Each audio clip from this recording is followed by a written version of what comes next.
Buen día a todos. Hoy vamos a hablar de la semiología de primera y segunda motoneuronas. Básicamente se trata de entender los mecanismos de la motricidad voluntaria y las alteraciones que devienen cuando están dañados distintos segmentos de esta vía. Esto es una diapositiva muy esquemática de cuál es la vía que sigue la motricidad voluntaria.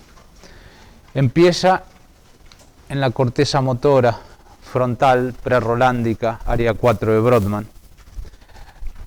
De ahí las fibras van por la corona radiada, cápsula interna, tallo cerebral, se decursan en la unión bulbomedular, donde están lo que se llama las pirámides vulvares, y forman lo que se llama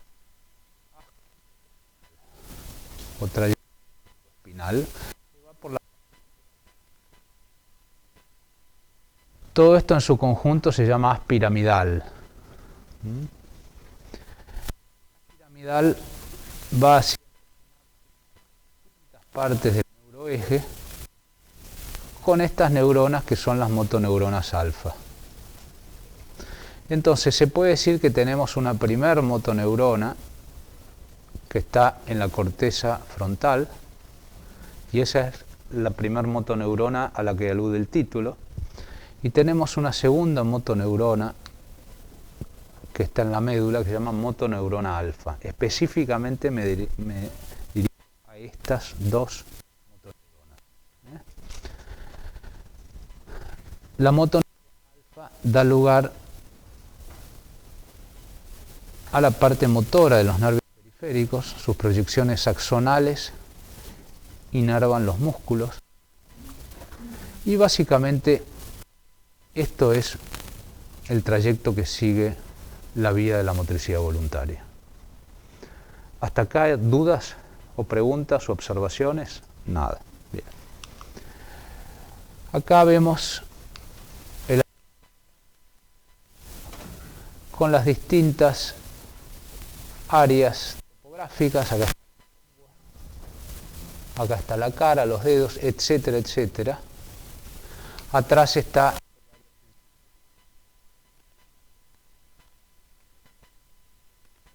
este es el área de Broca,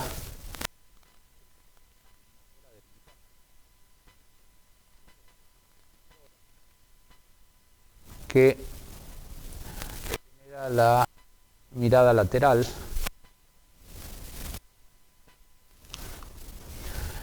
Estas son las famosas células piramidales gigantes de Betz, que están en la quinta capa de la corteza motora frontal del área 4. En la quinta capa del área 4 están las células piramidales que dan el nombre a todo el a la piramidal, aunque componen en realidad una minoría de las células. Este es el famoso homúnculo, muy importante, la mano, el homúnculo motor.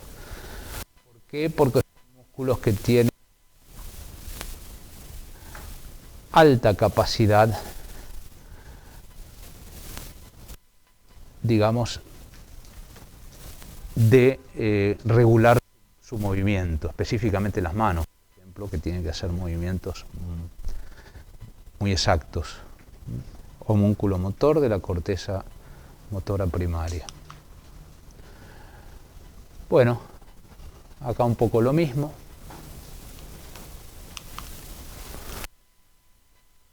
Más esquematizado. Corteza frontal.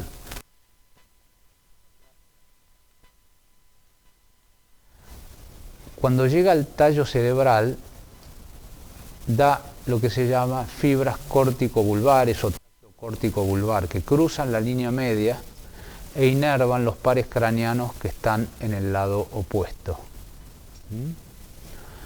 Tractos córtico-vulvares, esto es mesencéfalo, protuberancia, bulbo, y en la unión bulbo-cervical el haz piramidal se decusa y llega hasta el final de la médula. Es decir, el haz piramidal inerva el hemicuerpo opuesto al lado de donde surge. ¿Sí? Acá se ve claramente.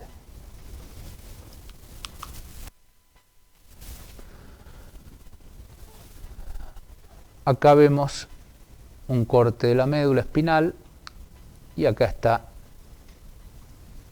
el tracto córtico espinal lateral, que es el componente medular de la piramidal. Bien. Acá vemos un poquito el concepto de fascículo.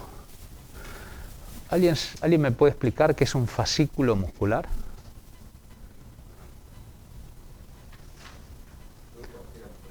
¿Cómo? Es un grupo de fibras musculares inervadas por una única motoneurona alfa.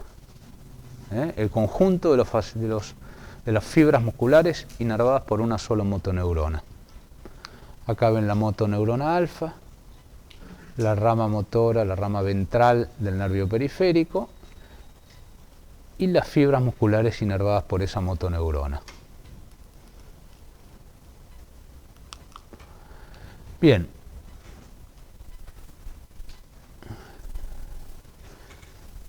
Por otro lado, existe un fenómeno que podemos poner de manifiesto con el examen físico, que son los reflejos, mal llamados osteotendinosos, porque no es exactamente el tendón lo que origina el reflejo. Pero bueno, los reflejos que todos conocemos al golpear los tendones tienen si se quiere, este mecanismo. Tienen un receptor de estiramiento que se llama uso neuromuscular, que está localizado en la periferia del músculo, pegado al perimicio. Hay varios. Cuando nosotros golpeamos con el martillo, estiramos el tendón y se estiran los usos neuromusculares sincrónicamente. Eso genera una carga aferente intensa.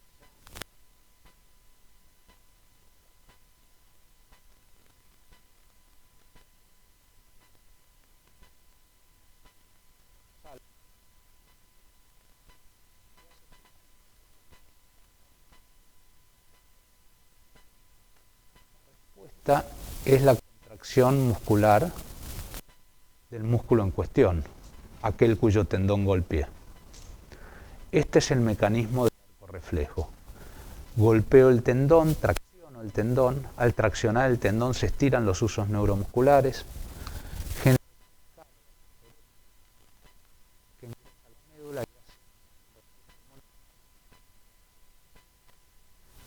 Y entonces la diferencia es una contracción muscular. ¿Se entiende esto? Bien.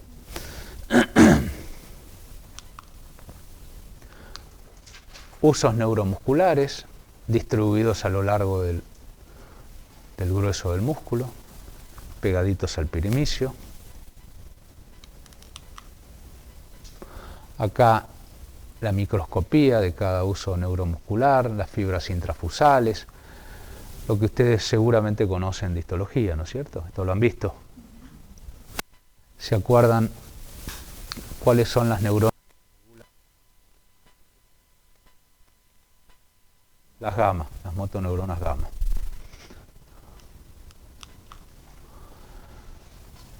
Bueno, el haz piramidal, para decirlo de un modo probablemente simplificado, porque cuando ustedes leen en profundidad la cosa no es tan simple, el haz piramidal ejerce un efecto inhibitorio sobre los fenómenos reflejos. Es decir, que cuando hay un daño, una interrupción de la vía piramidal, ¿qué pasará con los reflejos? Hay hiperreflexia, exactamente. Liberados de la inhibición del haz piramidal, los reflejos se exacerban.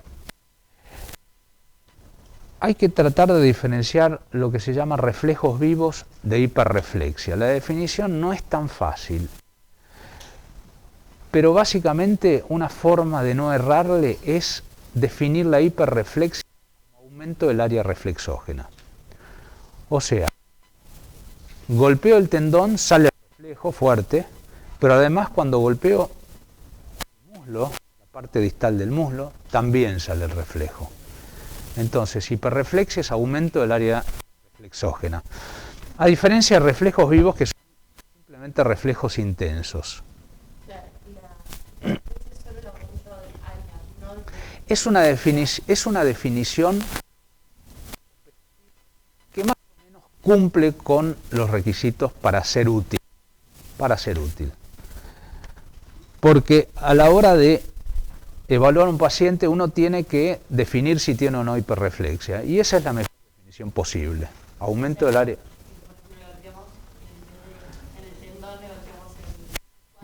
Exactamente, golpeas la parte distal del cuádriceps y sale el reflejo, por ejemplo. Esta diapositiva muestra otro fenómeno vinculable a la interrupción del haz piramidal. En este caso algo llamado clonus, que voy a tratar de explicarles en la diapositiva. ¿Qué es el clonus? Fíjense que acá la persona está tomando con su pulgar y su índice la rótula de la persona. Esto es proximal, esto es distal, o sea, el pie estará por acá abajo, el paciente acostado. Uno hace 2 o 3 impulsos bruscos y después deja la rótula abajo. Y lo que está haciendo de ese modo es estirar el tendón del cuádriceps. O sea, genera un estiramiento sostenido del tendón del cuádriceps. Cuando está interrumpido el haz piramidal, ese estímulo que generamos estirando los usos neuromusculares genera una respuesta de contracción clónica del cuádriceps. ¿Qué es clónica? Algo tónico es algo... Esto es contracción tónica. Clónico es... Entonces, el clonus toma su nombre de que las contracciones son clónicas. Estiro el tendón llevando la rótula hacia abajo, mantengo en forma sostenida la rótula en una posición inferior y entonces cuando hay interrupción piramidal se genera un fenómeno llamado clonus, que son contracciones clónicas, o sea, repetitivas del cuádriceps, que tratan de llevar la rótula para arriba.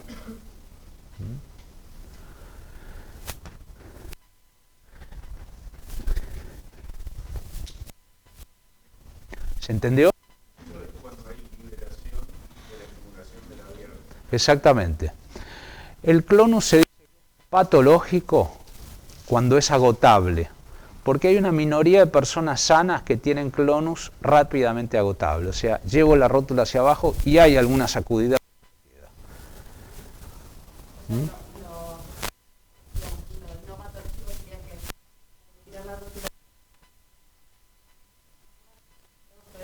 No la soltás, dejás la rótula abajo.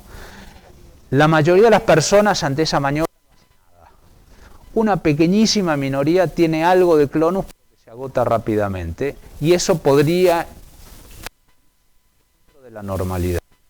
Pero cuando el clonus no se agota, eso es clonus patológico, categóricamente. ¿Se entendió? No es tan común ver un clonus en una persona sana, ¿eh? No es común. Te diría que 1% menos, así, a grandes rasgos.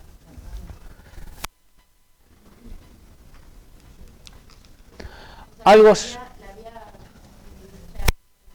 genera, en la vía del reflejo, digamos, genera inhibiciones, normalmente. Normalmente, exacto. Inhibe la actividad refleja. El reflejo tiene como un control, digamos, superior. Exactamente. Exactamente. También existe el clonus de pie, que tiene el mismo fundamento. Es decir, sostengo la pierna y con esta mano hago 1, 2, 3 y dejo el pie en dorsiflexión. De este modo estiro el tendón del cuádriceps. Dejo el pie en dorsiflexión, ¿se entiende? Sostengo. Cuando hay un daño de las piramidales, está liberado de la inhibición piramidal el reflejo mal llamado osteotendinoso. Entonces, ¿qué pasa? El pie, ¿cómo responde? Con sacudidas clónicas, clonus de pie. ¿Qué hace el pie? Flexión plantar clónica, es decir, antagoniza el movimiento que yo estoy tratando de hacer. Me empuja el pie, la mano. ¿Se entiende? Clonus de rodilla, de rótula, clonus de pie. Algunos llaman clonus de tobillo.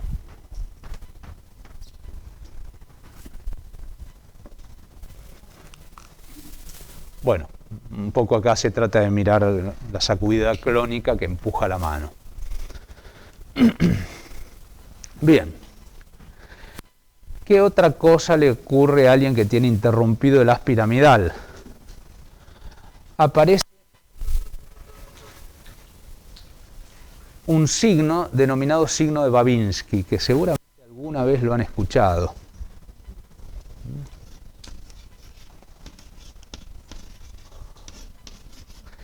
Esto que están viendo ahí es un reflejo plantar normal. O sea, el estímulo va por la parte lateral del pie y dobla hacia la cara interna del pie, más o menos a nivel de las articulaciones metatarsofalángicas. No tienen que llegar con el estímulo a la base de los dedos porque ahí falsean el reflejo. Se quedan acá. Este es el trayecto correcto del estímulo para hacer el reflejo plantar. ¿Cuál es la respuesta plantar normal? Si a cualquiera de ustedes le hacemos esto, flexiona el pie. Y también eso se acompaña de una triple sinergia flexora. Tratan de retirar la rodilla, flexionan el tobillo, flexionan la cadera. Una triple flexión refleja. Por eso hay que sostener la pierna. Eso es lo normal.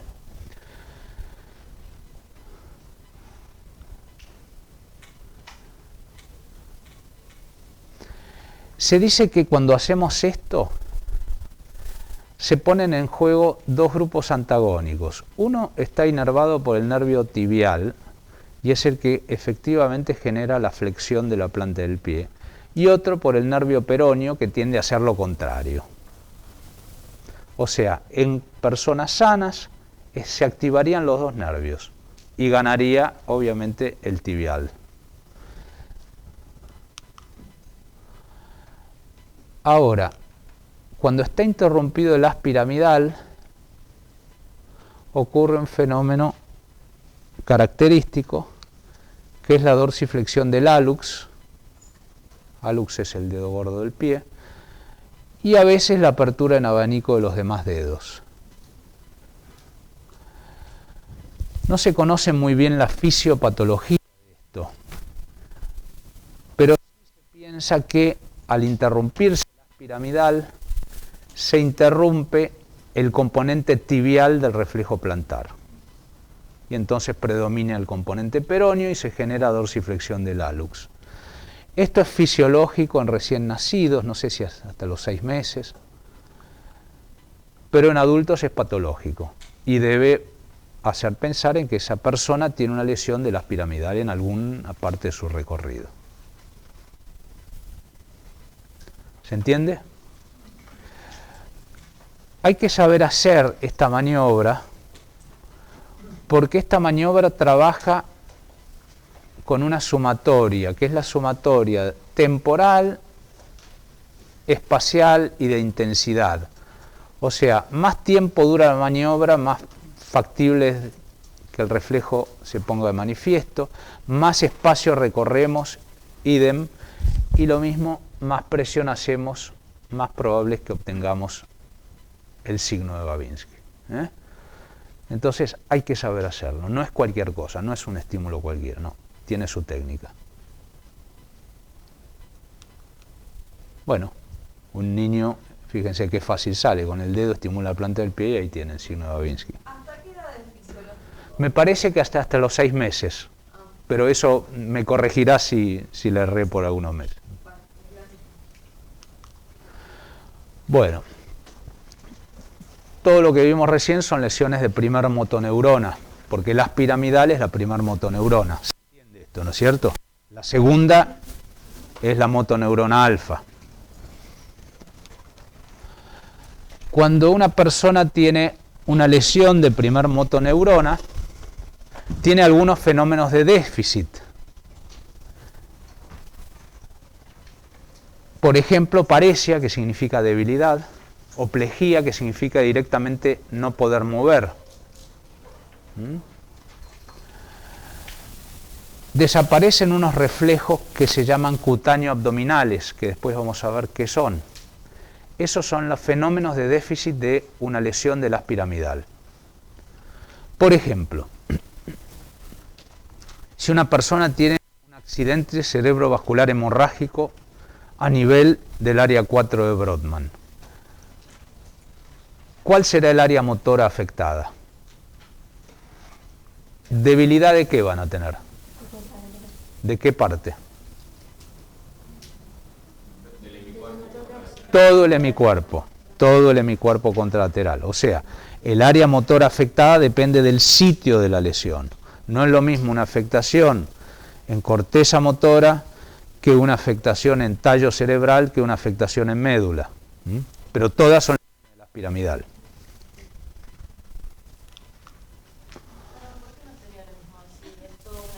¿Por qué no es lo mismo que esto? Porque cuando suponte que la lesión está en la médula, los brazos quedan indemnes porque ya fueron inervados. El haz piramidal está indemne hasta el lugar donde se daña. ¿Entendés? Pero si se daña en bulbo.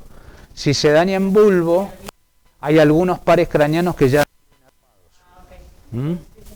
Bien. Fenómenos de liberación, lo que vimos. Hiperreflexia, explicamos. Hipertonía o espasticidad. Paso a explicarles esto de hipertonía. La pregunta habitual en un examen, ¿qué es el tono muscular? La respuesta errada muchas veces es, aprieto y veo qué consistencia tiene. No, eso no es el tono muscular. No es el tono muscular. Eso se llama trofismo. El tono muscular es la resistencia que hace una articulación a la flexoextensión. El tono se...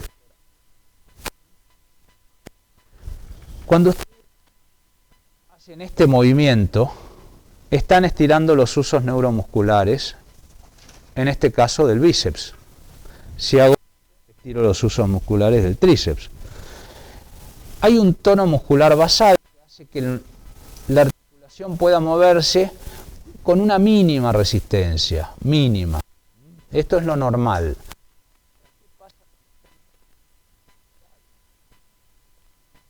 Yo hago esto y estiro los usos neuromusculares, está desinhibido el fenómeno reflejo y entonces hay como una resistencia mediada por la contracción a la extensión del brazo. Estiro los usos musculares, estímulo aferente a la médula, motoneuronas alfa responden como generando una contracción más bien tónica del bíceps, resistencia. Este tipo de resistencia se llama hipertonía, porque está aumentado el tono, me cuesta, tengo que hacer un poquito más de fuerza. Hay varios tipos de hipertonía en la semiología, en la exploración neurológica, pero este tipo de hipertonía, generada por una lesión del haz piramidal, tiene como característica que hay una resistencia inicial y después suelta. Por eso se llama hipertonía en hoja de navaja. O espasticidad, es lo mismo. Cuando escuchen el término espasticidad se refiere a eso, hipertonía en hoja de navaja, generada por una lesión del haz piramidal.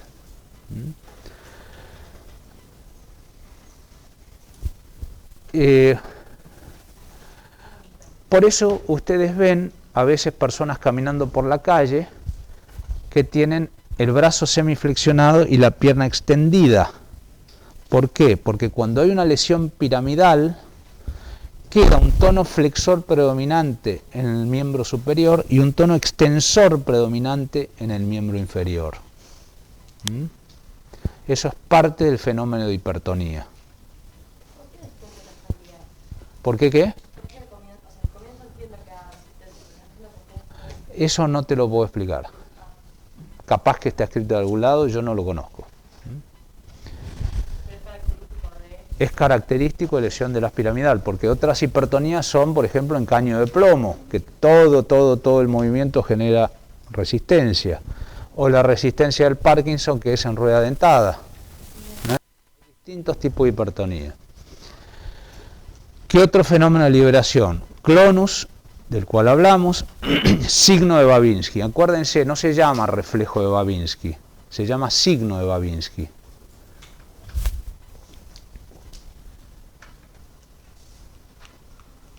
Bueno, este es un ejemplo de lesión de la piramidal, un accidente cerebrovascular.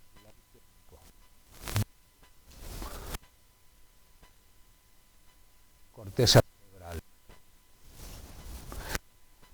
¿Cómo evaluamos a una persona que tiene, por ejemplo, como el caso anterior, una lesión de la piramidal a nivel de corteza frontal, de corteza motora? Bueno, queremos ver si tiene debilidad en miembros superiores.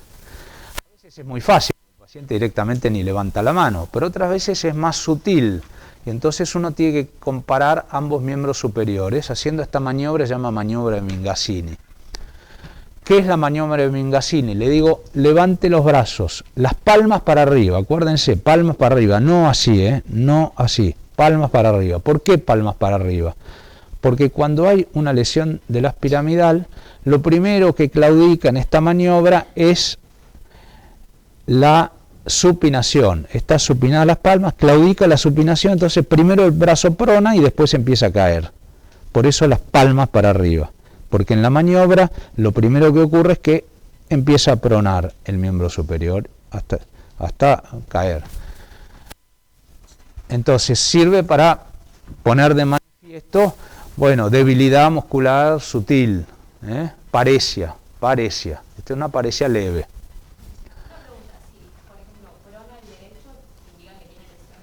Sí, por supuesto. Y después tenemos otra para evaluar miembros inferiores, que se llama de Barré.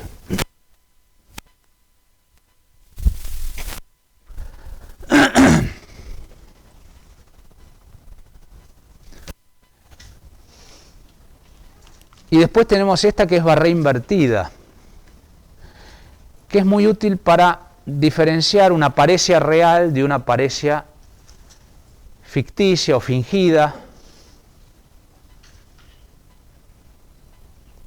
aunque parálisis de las que se llamaban parálisis histéricas, que no involucran una cuestión de voluntad de la persona, sino que a veces en guardias a menudo vienen personas que se impresionaron porque vieron algo y tienen algo que parece una paresia y que no lo es. Cuando ustedes hacen esta maniobra, primero hicieron la otra y vieron que, por ejemplo, caía la pierna derecha. Cuando hacen esta maniobra, tiene que sostenerse la caída de la pierna derecha. Al darlos vuelta pierden un poquito la espacialidad y entonces confunden las piernas, y si acá cae la izquierda, bueno, evidentemente no era una paresia real. También, ¿qué pasa cuando hay una paresia real? El miembro inferior cae hacia abajo, hacia la camilla, no cae hacia la espalda. ¿Se entiende? Si la persona hace este movimiento, significa que está activando la musculatura posterior de la rodilla. Entonces, la verdadera paresia implica que la rodilla se extiende y el pie cae hacia el lado. ¿Se entiende? ¿Para qué sirve la de Barré invertida?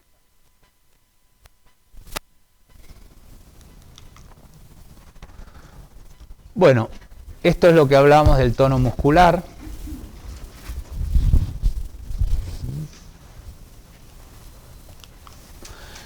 El tono muscular de miembro inferior también, flexo-extensión, pero en miembros inferiores predomina el tono extensor. Entonces, la hipertonía la voy a ver más bien flexionando la pierna. Con el bíceps, más bien cuando extiendo el brazo. Acá lo veo más cuando flexiono la pierna, predomina el tono extensor. Tono muscular de miembro inferior. Reflejos cutáneos abdominales, de los cuales hablamos, dijimos que estaban abolidos como un fenómeno de déficit por una lesión piramidal. Básicamente lo que se hace es estimular con un objeto rojo 4 cuadrantes hacia el ombligo. El estímulo tiene que ser suave y rápido. Un reflejo cutáneo abdominal positivo, que es normal, consiste en que este grupo muscular se contrae y el ombligo se desplaza hacia el lado. Hago así, el ombligo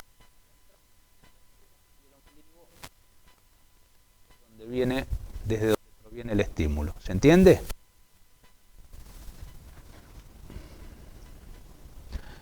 Es uno de los reflejos superficiales.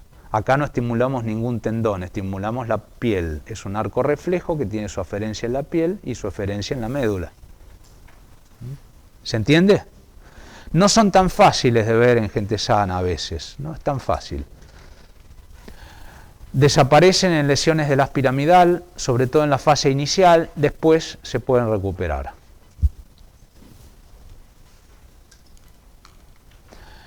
Bueno, acá tenemos una lesión de tallo cerebral y la semiología puede ser distinta. Por ejemplo, si tenés una lesión, vamos a poner en mesencéfalo, donde está el tercer par. ¿Qué puede pasar?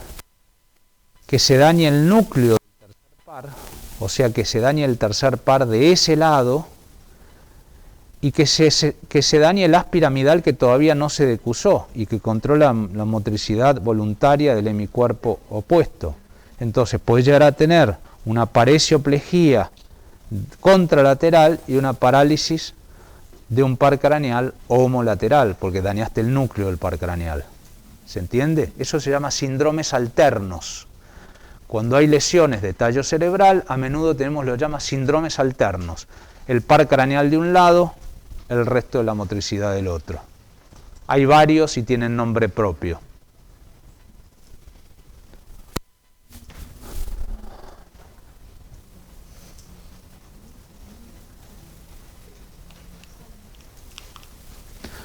Bueno, y acá una lesión isquémica de la médula espinal.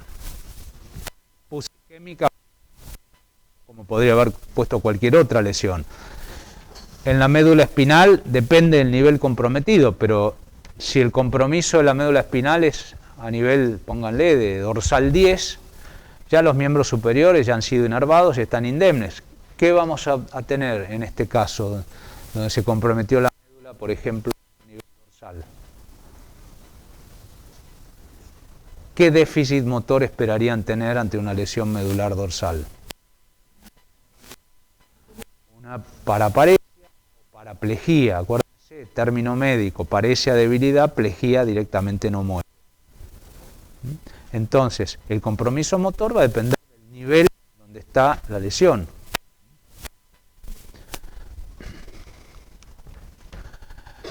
Cuando hay lesiones grandes del haz piramidal, se produce algo llamado choque espinalo-cerebral. Lesiones agudas y severas de la primer motoneurona, de la motoneurona superior. ¿Qué pasa? Están ausentes los signos de liberación. Van a tener solo signos de déficit, solo paresia y plejía, pero ni hiperreflexia, ni clonos, ni hipertonía. Choque cerebral o choque espinal. Si la lesión es en cerebro, choque cerebral, si es una forma de denominar. Pero básicamente el concepto es ese. Y tardíamente aparecen los fenómenos de liberación. O sea, en el paciente agudo no va a haber fenómenos de liberación.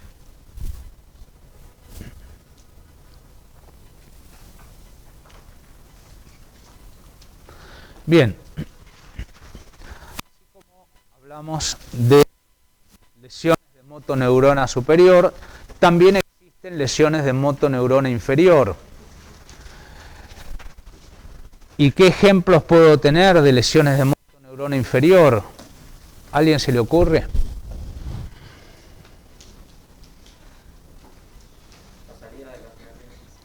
Por ejemplo, un daño absoluto de nervios raquídeos, por ejemplo, una sección de un nervio. Seccionaste el nervio mediano, todo el territorio involucrado tiene un déficit de motoneurona inferior. O lesiones del plexo braquial, donde hay una lesión sectorizada de primer motoneurona. ¿Y por qué seccionar un nervio implica daño de primer motoneurona? Pues es el axón, pero también puede haber daño del núcleo. ¿Se les ocurre algún ejemplo de daño del núcleo de la segunda motoneurona? Bueno, a ver, las lesiones o las lesiones discales sí pueden comprometerla, pero como un aspecto parcial, no es lo importante, no sería ese el ejemplo. Por isquemia, sí, por isquemia. Por isquemia podés llegar a comprometer, la isquemia medular compromete la columna de motoneuronas alfa, sí. Isquemia medular es un ejemplo. ¿Qué otras? En general, eso compromete la totalidad de la médula, pero yo te hablo de selectivamente motoneuronas alfa. De nuevo, comprometés varios tractos, pero algo que afecte selectivamente.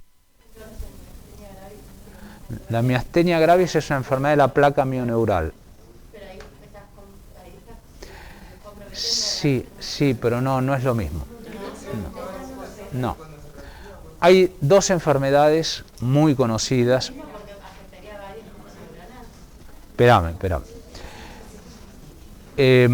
Dos enfermedades muy conocidas. Una es la poliomielitis, que por suerte ya ha prácticamente desaparecido. La poliomielitis era una enfermedad viral que afectaba a motoneuronas alfa. Por eso, si ven a una persona con secuela de polio, le quedó una pierna finita, un brazo finito, una atrofia muscular. Y la otra que sí conocen indudablemente es la esclerosis lateral amiotrófica. Es una enfermedad degenerativa. Esclerosis lateral amiotrófica, cuyas siglas ELA. ELA es lo que tuvo el famoso físico Stephen Hawking, es lo que tuvo el creador de historietas y escritor Fontana Rosa, es lo que tiene el ex senador Esteban Bullrich, esclerosis lateral amiotrófica. Es una enfermedad dramática porque no solamente compromete las motoneuronas alfa de la médula espinal, sino también del bulbo. Entonces, en algún momento no pueden tragar, tienen que alimentarse a través de una gastrostomía, etcétera, etcétera. O sea, es una enfermedad muy tremenda. Ejemplo clásico de lesión o daño de motoneurona alfa, aunque también hay algún compromiso de la piramidal. O sea, predomina el compromiso de segunda motoneurona, pero también hay algún compromiso de primer motoneurona en esta enfermedad. ¿Y qué pasa? Bueno, sí. Guillain-Barré, sí, por supuesto. Transitorio. Sí, obviamente. Cualquier cosa que dañe la eferencia motora, el axón de la motoneurona, sí. Y entonces, ¿qué tenés? Obviamente si la lesión es duradera, tenés atrofia por denervación. Tenés hipotonía porque está dañada la parte eferente del reflejo y del tono muscular. Hipotonía, ¿qué quiere decir? Que flexionás y extendés sin resistencia. Tenés déficit, paresia, parálisis. Al fallar la eferencia, hay una debilidad muscular manifiesta. tenés un fenómeno que se llama fasciculaciones. Y esto es muy, muy importante. Las fasciculaciones, antes habíamos visto el concepto de fascículo muscular, que era el grupo de fibras musculares inervadas por una motoneurona. Bueno, esas motoneuronas dañadas siguen emitiendo descargas automáticas. Y las descargas automáticas de las motoneuronas dañadas generan como un movimiento que se ve debajo de la piel, donde se contrae ese pequeñito fascículo muscular. Eso se llama fasciculaciones, se ve con la luz tangencial.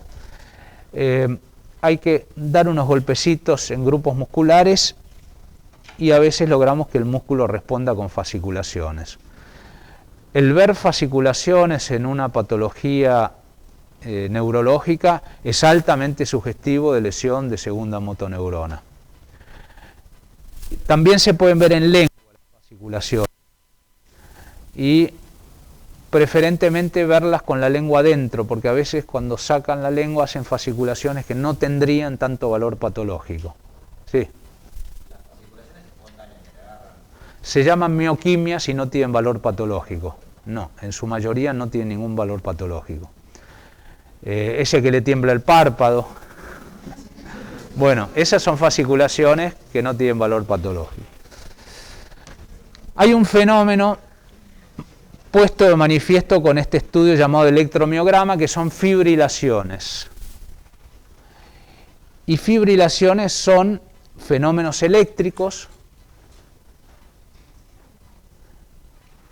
vinculables a contracción de las pequeñas fibrillas musculares por denervación. La denervación del músculo hace que el electromiograma, que es un estudio que se hace mediante agujas que van al músculo, que miden corrientes eléctricas, las fibrilaciones en realidad no son contracciones, son fenómenos diagnosticables eléctricamente. No se ve nada, no hay ningún movimiento. Son por denervación. Y después, por supuesto, hipo o arreflexia por la falla en la eferencia motora. ¿Se entiende? Bien. En cambio, en las miopatías, tenés algo parecido. Tenés debilidad, tenés arreflexia, porque el músculo está atrofiado y responde poco, arreflexia o hiporreflexia, atrofia e hipotonía, pero no tenés ni fibrilaciones ni fasciculaciones, ni una de las dos cosas. Acuérdense, fasciculaciones es un fenómeno objetivable de contracción de grupos de fibras musculares, de fascículos musculares. Fibrilación es un fenómeno eléctrico diagnosticable con un electromiograma.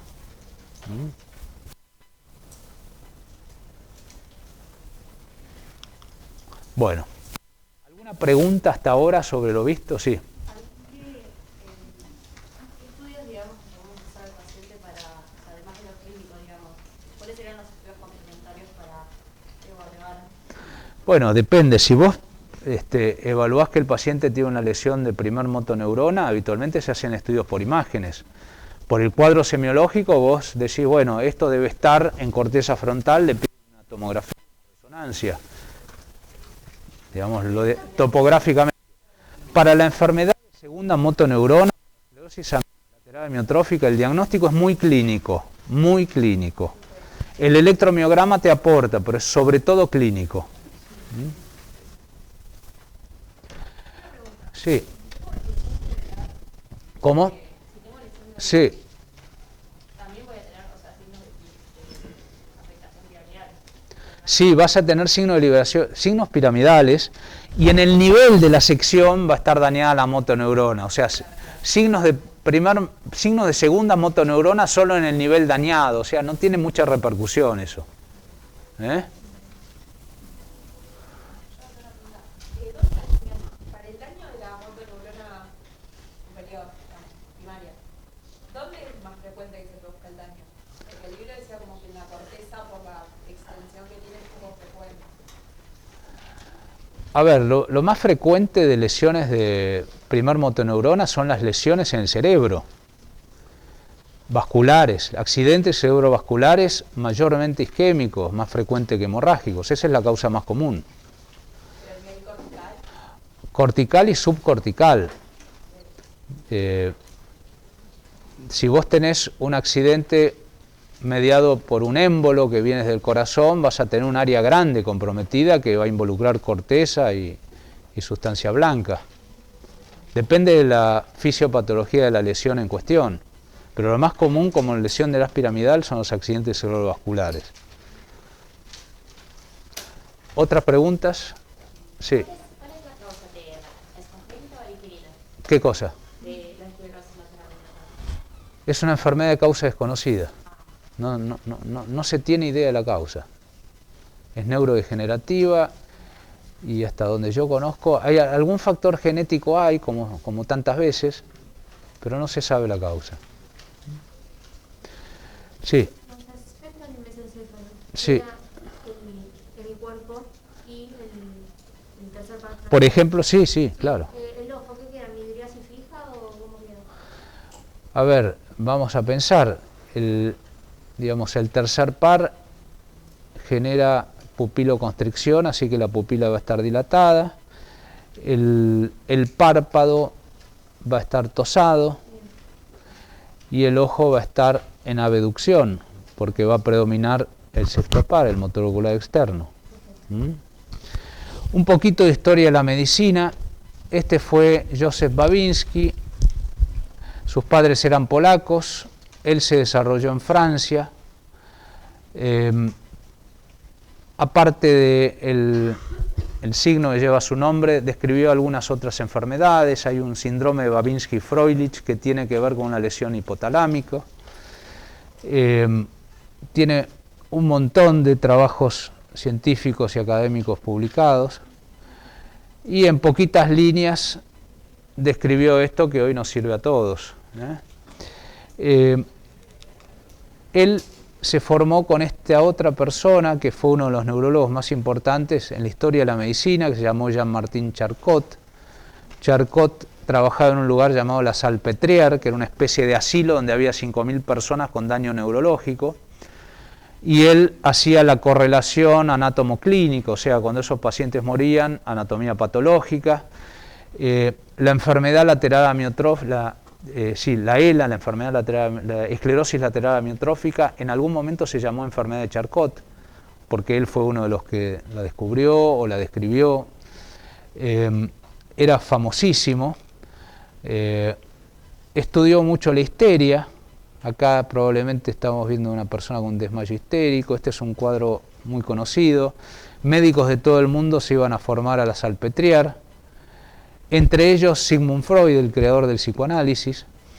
Y bueno, nada, un poquito tener en cuenta estos nombres que son los que nos enseñaron muchas cosas que hoy sabemos. Bueno, ¿alguna otra pregunta? ¿Nada más? Bueno, gracias. Gracias.